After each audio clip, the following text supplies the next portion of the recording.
Baik, assalamualaikum warahmatullahi wabarakatuh. Waalaikumsalam warahmatullahi wabarakatuh.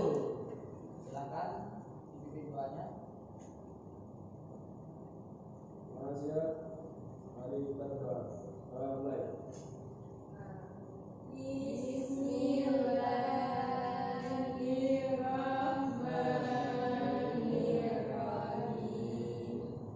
Raditu billahi rabban wa bil islami dinan wa bil muhammadin nabiyya wa rasulah.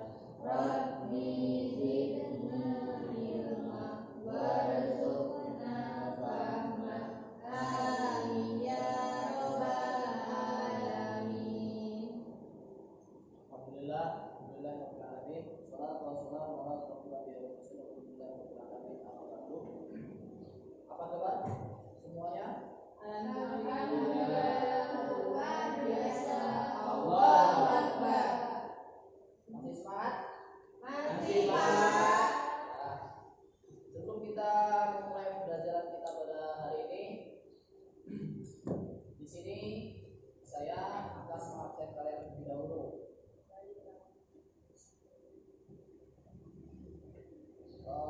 Yang pertama, Abdul Majid Aryadi. Biro Pak.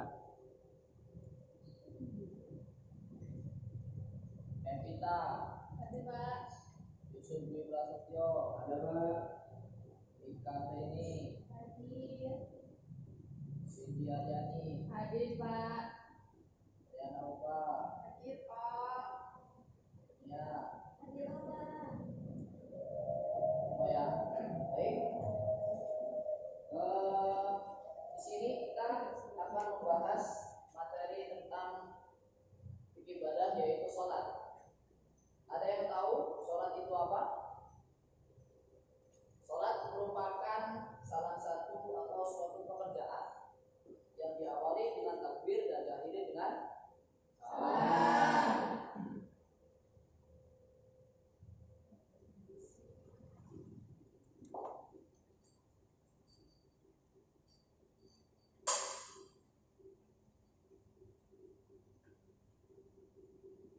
Sholat. Satu, pengertian sholat.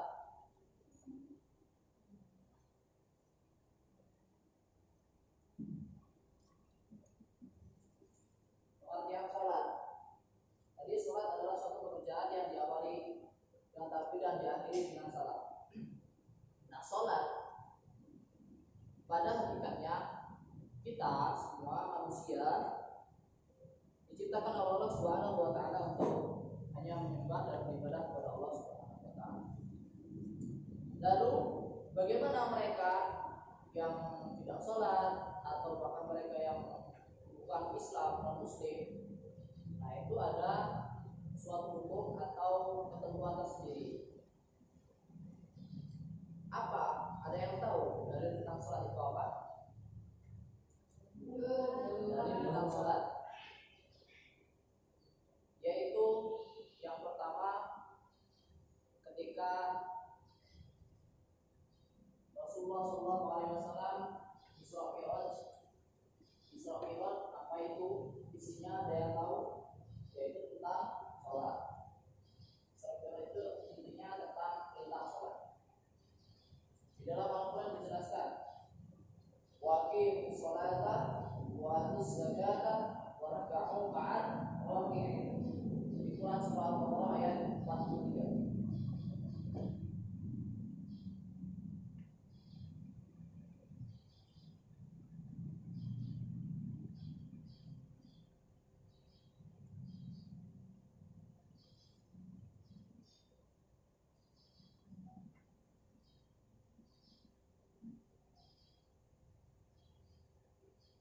Al-Baqarah ayat 43. Itu dari tentang sholat.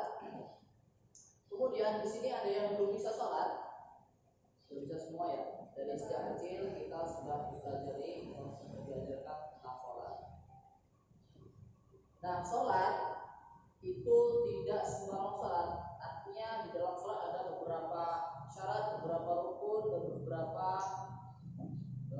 sunnah.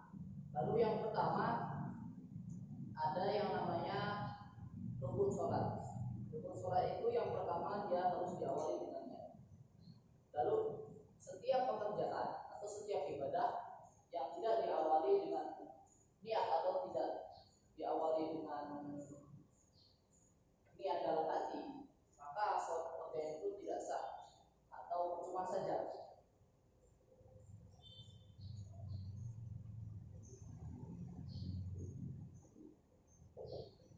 Niat. Kemudian di dalam sebuah hadis sudah jelas, sudah mulai jelas tentunya tentang niat. Lalu yang kedua banyak, sebenarnya rukun sholat itu ada sekitar 13, ada yang mengatakan 14, ada yang mengatakan 15. Kita yang penting tidak menyimpang dari ajaran atau syarat dalam Al-Quran atau syarat dalam Islam.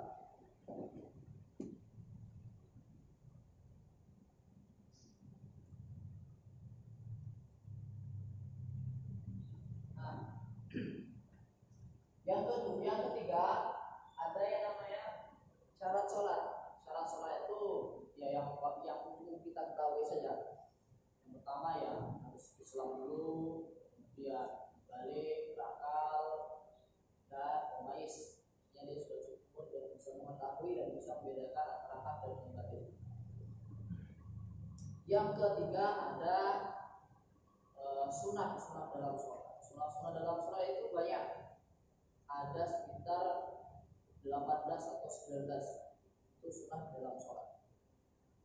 Lalu ketika kita sholat, usahakan ini yang bagi yang laki-laki, ketika kita sholat semua anggota badan tertutup. Kalau di dalam syarat sholat itu, kalau yang laki-laki dan itu sampai pusat. Kalau yang perempuan kecuali telapak tangan dan wajah ya, itu saja.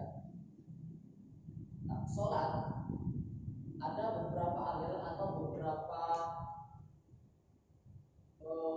mazhab yang sedikit berbeda di dalam sholat. Tetapi kalau dalam mazhab walaupun berbeda, mereka masih tetap punya dalil, artinya tidak bersimpangan atau bertentangan dengan Al-Quran dan Sunnah. Kemudian kalau yang di dalam berbeda aliran seperti aliran Syiah, Tazilah dan lain sebagainya, itu mereka ada yang sholatnya sangat berbeda. Terutama aliran Syiah yang kita ketahui, mereka sholat tetapi berbeda dengan tuntunan, dengan ajaran Nabi Sallallahu Alaihi Wasallam. Bahkan Rasulullah SAW selalu kamar wahai sholat. Dialah ketika aku sholat. Nah, sholatnya Rasulullah itu bagaimana?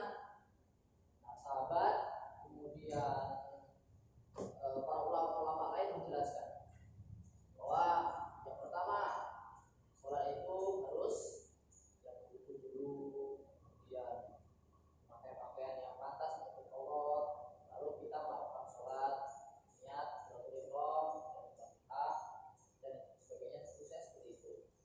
Kalau orang-orang Syiah itu mereka ya ada yang tidak memakai apa dia hari, ada yang mereka rukuknya berapa kali, ya. Aneh lah, pokoknya seperti itu, aneh sekali. Nah, dari sini sudah bisa dipahami? Insyaallah bisa.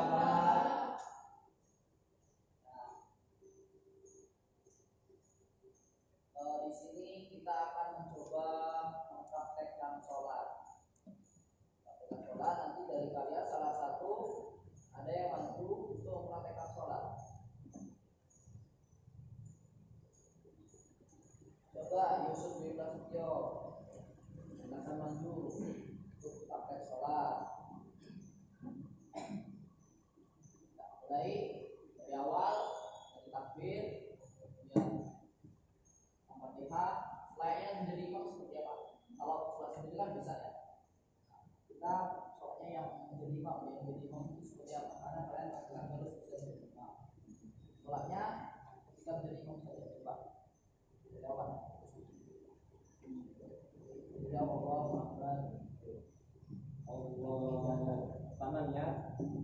takbir Allah Akbar, kemudian baca takbiratul ihram, Al-Fatihah dan baca surah, kemudian rukuk Allahu Akbar, dulu dan tumanina ya.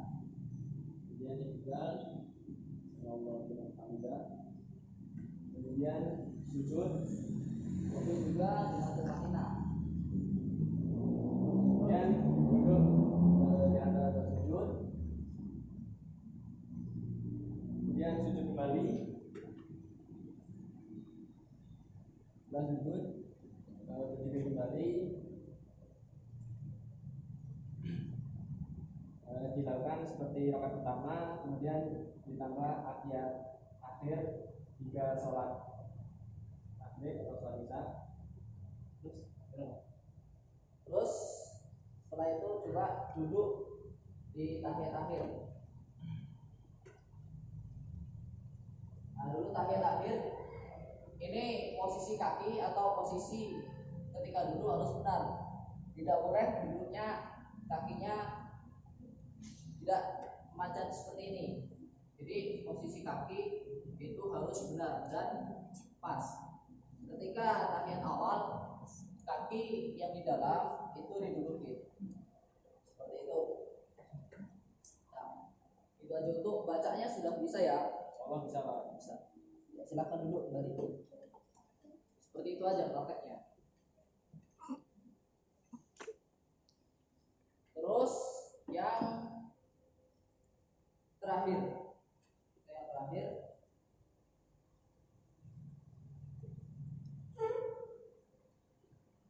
kita coba bersama-sama baca dari Al-Quran.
Bismillahirrahmanirrahim.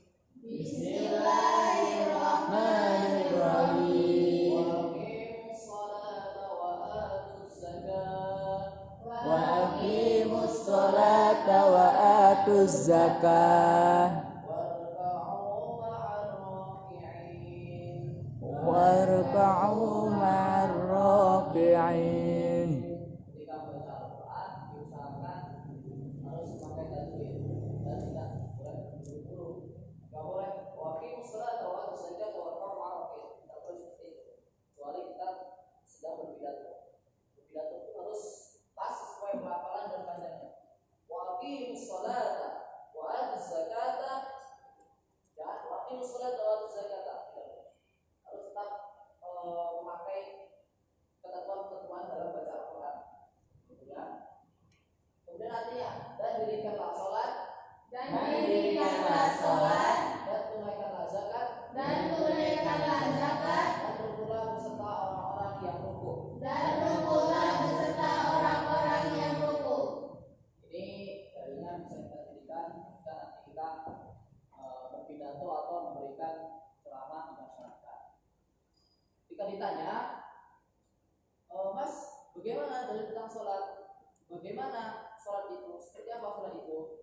Lalu bagaimana berwudu itu? Dalil berwudu seperti apa? Kita harus tahu. Dalil berwudu seperti apa? Kalau bisa jawab, pasti langsung di pada masyarakat itu bagus. Walaupun kita tidak dari